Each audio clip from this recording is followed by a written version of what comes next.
Baik pemirsa, itu yang kemudian akan saya bahas di malam hari ini. Saya sedikit tertawa bukan karena tidak serius membahas tema ini, karena memang saat ini saya sudah bersama dengan narasumber-narasumber saya yang pastinya banyak sekali poin penting yang akan bisa kita ambil di malam hari ini. Apalagi Anda mungkin sudah dapat informasi mengenai ada sebuah video atau cuplikan video yang diunggah seorang YouTuber bernama MKC yang diduga menistakan agama. Kita simak informasi berikut ini.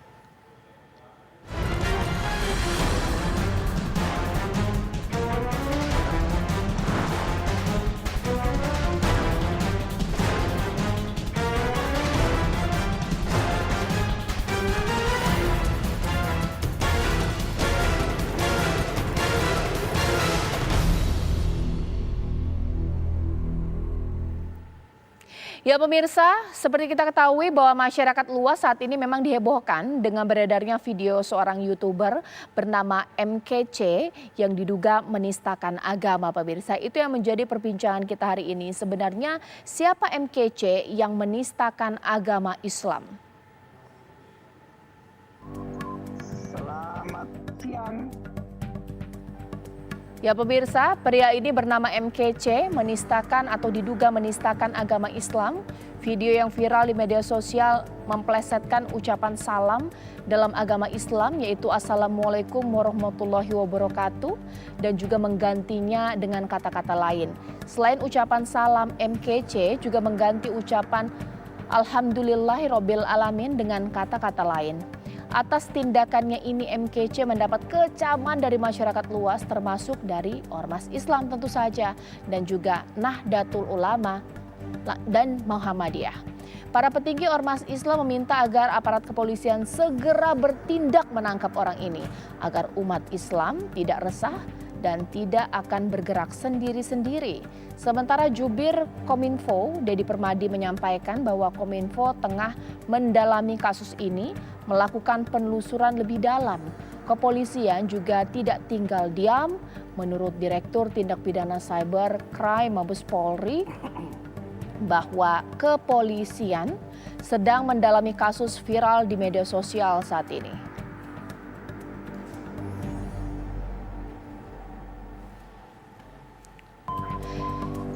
Ya, mungkin yang pertama kali saya himbau masyarakat bahwa tontonan malam hari ini jangan pernah ini kemudian membuat ajang provokasi. Kita akan bahas secara tuntas sebenarnya MKC ini siapa, apakah poin-poin yang disampaikan oleh dia. Kita akan mengklarifikasi langsung dengan narasumber-narasumber saya di sini. Sudah hadir di Studio TV One Pak Kudri Sitompul, pakar hukum pidana. Kita akan melihat nanti aspek hukum pidana yang dilanggar dalam postingan MKC. Dan saat ini saya juga sudah bersama dengan Pendeta Jimmy Sormin, Sekretaris Eksekutif KKC PGI. Selamat malam Pak Pendeta. Selamat malam. Ya, kita juga telah tersambung dengan sejumlah narasumber saya, mulai dari pelapor, karena kasus ini sudah dilaporkan ke Bareskrim Mabes Polri, yakni Pak Muhammad Rafi'i. Pak Rafi'i. Ya, selamat malam. Assalamualaikum. Gus Rafi'i. Ya, saya juga sudah melihat di sini Mas Dedi Permadi, Jubir Kominfo. Mas Dedi, selamat malam. Selamat malam Mbak Caca. Iya, sebelum saya ke Mas Dedi, mungkin saya ke Gus Rafi'i. Hal ini sudah dilaporkan ke Bareskrim. Poin-poin pelaporan Gus Rafi'i ini apa? Boleh dijelaskan?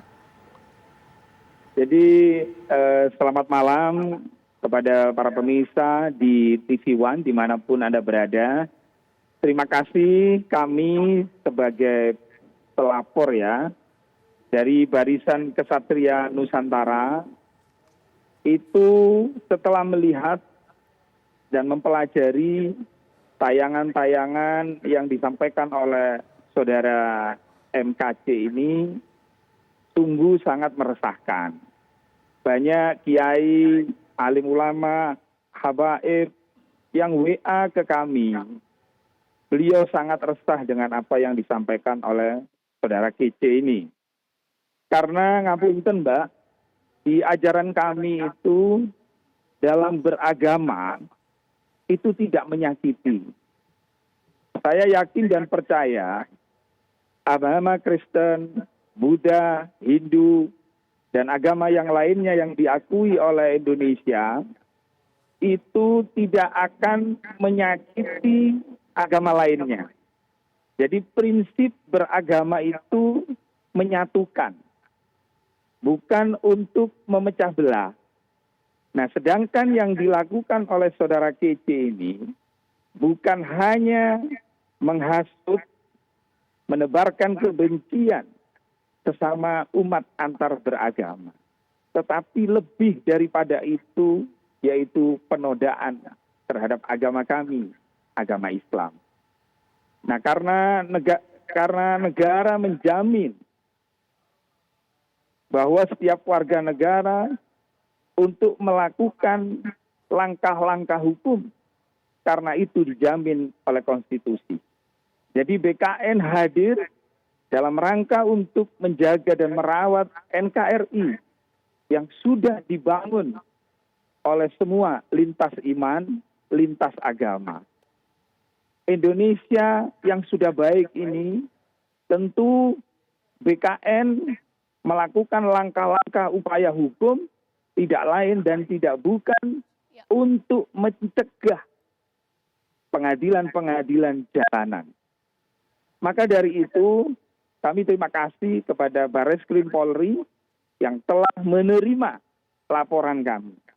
Dengan begitu, ini berarti ada niatan yang sangat signifikan dari penegak hukum untuk menjalankan fungsinya dan menertibkan kepada siapapun yang menghina agama satu dengan agama lainnya. Saya kira itu, Mbak, Gus Rofi'i, poinnya. sebenarnya keinginan dari Gus Rofi'i ini seperti apa? Karena ini bukan kali pertama ya diketahui Pak Kece ini memposting yang tendensius untuk agama tertentu. Nah, keinginan Pak Kece ini apa? Segera ditangkap, diadili atau bagaimana?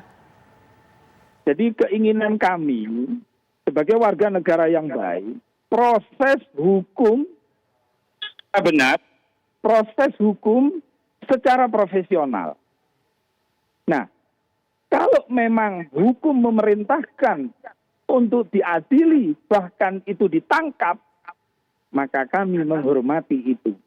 Jadi intinya BKN hadir dalam rangka untuk mengedukasi masyarakat agar supaya kita tertib dalam membangun bangsa dan negara yang kita cintai ini.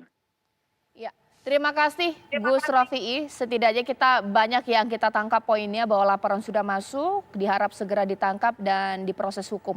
Sekarang saya ke Pak Dedi Permadi. Pertanyaan saya ke Mas Dedi sebenarnya bukan seberapa dalam lagi Kominfo mengkaji ini. Tapi kalau saya lihat ini akun YouTube dari Pak Kece 5 jam lalu ini masih memposting. Kenapa Pak? Bukankah ini sudah begitu panas pro dan kontranya? Ya Mbak Caca, pada intinya adalah ada 3 hal yang ingin kami sampaikan. Yang pertama, sesuai dengan amanat Undang-Undang ITE, terutama pasal 40 ayat 1 ya, pemerintah melindungi kepentingan umum dari segala jenis gangguan sebagai akibat penyalahgunaan informasi elektronik dan transaksi elektronik yang mengganggu ketertiban umum sesuai dengan peraturan perundang-undangan. Itu pegangan kita. Dan yang turunannya adalah pemerintah berwenang melakukan pemutusan akses atau memerintahkan kepada PSE untuk memutuskan akses. Inilah yang menjadi pegangan Kementerian Kominfo. Poin kedua kami setelah ada amanat dari undang-undang itu adalah bahwa saat ini kita sudah melakukan penelusuran dan identifikasi konten. Jadi kalau dilihat di channel YouTube MKC ini ada 400 video. Itu perlu didalami satu persatu. Manakah video yang perlu diputus aksesnya dan mana yang tidak. Saya ambil satu contoh, misalnya ada video yang berjudul Kitab Kuning Membingungkan. Di dalamnya ada beberapa statement yang jelas itu adalah melanggar undang-undang, dalam hal ini mengandung unsur sara. Misalnya pada menit 12:50. Ini kami sampaikan sebagai gambaran bahwa Kementerian Kominfo meneliti dengan seksama konten-konten itu satu persatu. Dan poin terakhirnya adalah bahwa Kominfo saat ini akan segera melakukan penindakan karena ini sebetulnya ada dua urusan, Mbak, di level tengah dan di level hilir. Level tengah adalah pemutusan akses, level hilir adalah penegakan hukum. Kami sedang berkoordinasi dengan Bareskrim Mabes Polri, bahkan dengan Polda Jawa Timur yang menerima aduan pertama, untuk segera melakukan tindakan-tindakan yang diperlukan. Kita memberikan waktu juga kepada Bareskrim untuk menyimpan, menganalisis video-video tersebut supaya barang bukti ini tetap aman dan bisa diproses secara hukum. Tetapi yang pasti Kementerian Kominfo akan segera melakukan tindakan pemutusan akses setelah proses identifikasi ini yang sebetulnya malam ini kemungkinan besar akan selesai dan kemudian akan segera dilakukan pemutusan aksesnya. Demikian Mbak Caca. Terima kasih. Nanti saya akan tanya-tanya lagi di sini Mas Dedi karena saya masih ada yang mengganjal di hati saya. Tapi sebelumnya saya saat ini juga telah tersambung dengan Pak Amirsyah Tambunan, Sekjen MUI. Assalamualaikum warahmatullahi wabarakatuh. Pak Amirsyah. Assalamualaikum para pemirsa, Mbak Caca. Pak Amirsyah, lantas dari MUI bagaimana kemudian bersikap mengingat dari Kominfo tidak semudah itu men-take down seluruh video, ada proses pengkajian, tapi di masyarakat sudah panas ini Pak Amirsyah. Ya, pertama ingin kita tegaskan bahwa kehidupan beragama di Indonesia telah lama kita rajut dengan rukun, damai, sesuai dengan konstitusi pasal 29 ayat 1 dan ayat 2 tentang negara memberikan jaminan dan kemerdekaan dalam menjalankan ajaran agama masing-masing. Nah, jaminan dan kemerdekaan itu tentu sesuai dengan apa yang digariskan oleh ajaran agama masing-masing. Jadi secara internum, masing-masing kehidupan beragama mempunyai hak dan kewajiban untuk menjalankan ajaran agama dan keyakinan masing-masing. Sebaliknya, tatkala ada orang beragama di luar Islam mencampuri bahkan menafsirkan ajaran Islam yang menyimpang sesuai dengan Undang-Undang Nomor 1 Tahun 65 Pasal 156A itu bisa dijerat pidana, termasuk juga Undang-Undang ITE. Kenapa? Karena secara nyata menyebarluaskan paham kebencian, hate speech ya, termasuk juga sudah meresahkan kehidupan bermasyarakat, berbangsa dan bernegara. Oleh karena itu poin saya, Indonesia sebagai negara hukum, negara harus hadir. Negara hadir lewat aparat penegak hukum. Aparat penegak hukum yaitu pihak kepolisian. Saya yakin pihak kepolisian akan bertindak profesional. Kenapa? Karena kepolisian ini diatur dalam undang-undang, melindungi, mengayomi ya penegakan hukum. Jadi jangan karena hanya seorang warga negara kita terus-menerus gaduh. Ini namanya mengorbankan seseorang tanpa ada kejelasan dalam rangka untuk penegakan hukum. Nah, karena itu kata kuncinya sekali lagi kehidupan beragama yang kita rajut kerukunan yang baik ini harus kita pelihara. Ya, jangan gara-gara seorang bernama kece kita terkecoh, ya. Dan ini bukan hal yang pertama sebenarnya. Ada satu lagi yang sudah lari ke luar negeri ya, itu juga belum jelas kecenderungannya. Sudah dikeluarkan red notice, yaitu Paul Chong ya.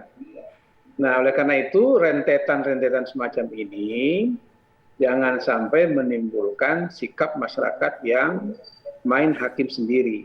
Karena masyarakat masih menghargai penegakan hukum yang harus ditegakkan secara adil untuk menimbulkan efek jerah. Saya kira itu. Baik, ditahan dulu Pak Amirsyah Tambunan karena nanti saya juga akan berbincang dengan Kiai Haji Marsudi Syuhud. Bahkan saya juga bertanya kepada Pak Kudri. Juga saya akan bertanya nanti kepada Pendeta Jimmy Sormin di sini karena ini sudah seakan-akan mengadu domba antara dua agama. Bahkan ada yang menyebutkan bahwa, mohon maaf sekali pendeta, bahwa MKC ini katanya pernah dibaptis. Apakah sudah ada penelusuran dari PGI sendiri? Sesaat lagi di Apa Kabar Indonesia Malam.